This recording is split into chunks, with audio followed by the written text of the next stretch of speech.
right, so today is gonna be a little bit different. I'm gonna be wrapping my fuel cell. It's a motorfix carbon fiber tank. It's a fuel cell type deal. So fuel cell under a tank shell. Motorfix makes some badass tanks. And I've been saying, I've had the tape for a long time. And so finally I'm like, okay, I don't think I'm gonna wrap my airbox because my airbox is carbon fiber. It's from Montgomery Motorsports. I'm debating, but I'm pretty sure I won't do that. But what I am gonna do is wrap the fuel cell because I bought the stuff for it and I'm finally gonna get to it. So just like my other videos throughout my channel where I'm wrapping airboxes and stuff, it's the same concept. You know, motor gets hot, hopefully you can keep the fuel inside of your fuel cell or your tank cooler. So you just use this tape as a buffer between the motor and the fuel that's in the tank. At least that's in theory. So I don't know, every little bit helps for you to be fast. So it's probably gonna be a time lapse or something, or at least fast forward it so I don't bore you with cutting all these shapes and pieces out. But all right, like, share, subscribe, and I'm gonna start.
Good enough.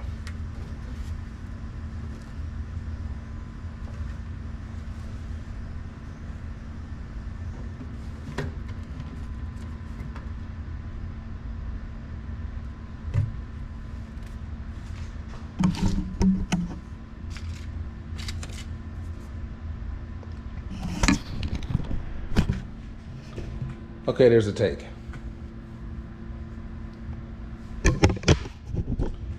Okay, so I have finished my fuel cell. I probably did a little too much because that's how I do with my little projects, but I guess what you're going for is most of it being covered. So the one thing that I did do is, you'll notice in most of my videos I do a lot of gold reflective tape, but this time I did gold and silver. So gold, from my research, says that it reflects about 80 to 90% radiant heat or something like that. And then the silver is a little bit below that. So I decided, one, just to know that when I'm riding a bike, this is a little different, is gold and silver. Plus the store ran out of gold, so I had no choice but to come back with silver anyways. I ran out of gold earlier, so I had to take a quick run because I didn't have any extra gold. But the one thing is, as it pertains to radiant heat, if you're doing your tank, you primarily want it on the bottom. I guess in theory, if the tank is sitting there on your bike, you know, like so, then the heat raising up from the motor will probably hit the bottom of the tank first, which this is where your fuel is housed. So technically it's supposed to reflect a lot of that heat off the motor and then push it away, so the fuel will be colder. And if the fuel is colder, technically, it's supposed to be more power. So heat kills everything. Heat kills horsepower. We all know that. So that's why I did it this way. But I think for what it is, I should be good to go. All right, so before I go, this is a big mess. But before I go, I wanted to do something. So I got my little scale here, and I noticed that a lot of and there's nothing against this company, right? Like he's tried to make it right. I think he's gonna send me something that's more solid. But what I have right here is my Hayabusa tank bracket. It's my Hayabusa tank brackets, right? So I'm gonna weigh both of them just to show that, like, in the quest for weight reduction, we try to get the lightest thing possible, But I've already weighed both of these brackets, and it's about a 2 ounce difference or something like that, which, I don't know, you can sweat that out. So again, no hate. This is EPM. This is what circulated. Schnitt sells it and all of this, and it is light. I gotta redo it because it's hard to do this with one hand. Okay, are you zeroed out? Okay, you are. So, okay. So this is reading, you probably can't see it because of the reflection, but what is it? 4.8. You can kind of see it. 4.8. Right? Notice that this is the second one, and it has snapped. So these things are circulating. I think it's made out of that 3D printer stuff. I don't know. I probably, even if he sends me a solid one, I probably will not be running this. All right, let's zero back out. So I'll go to what I originally had on the bike. Of course that'll happen. But, all right, let me do this again. Okay, and this one is 6.3. Well, you probably can't see it because of the reflection, but, well, anyways, it's 6.3. So 4.8 to 6.3. I feel like that's negligible just because I know damn well, like, this is gonna hold my big ass. I'm on the second one, and 9 times out of 10, when the new one comes, this is gonna break as well. It's gonna be another one. It's gonna break. So I'm gonna go back to what I know, aluminum, because sometimes weight reduction is not worth it.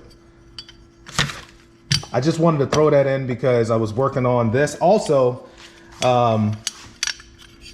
it has divots in it to get lower, and there's no issues with where it sits. So obviously this was going on one of my project bikes. It's still light. I just wanted the brand new shiny thing that was light. And although I paid for it, I'm probably not gonna run it.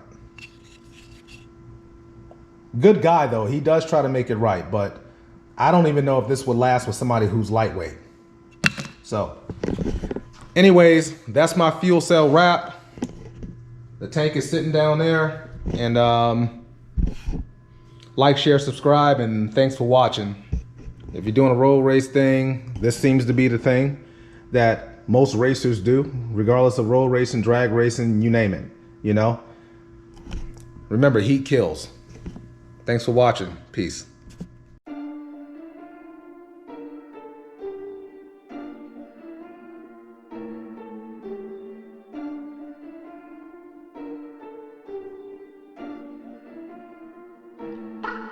J like the letter, I'm making several waves. I know the mission is same. I made a splash, now all of my passes last like running a race with Usain. I keep it coming like this a buffet. And if I'm stumbling, I'm in the graves. Never gon' fumble it, I get the bag and I run with it. Gunning it, gunning it, gunning it, gunning it. Murray with the legs, all about finesse, I am not impressed.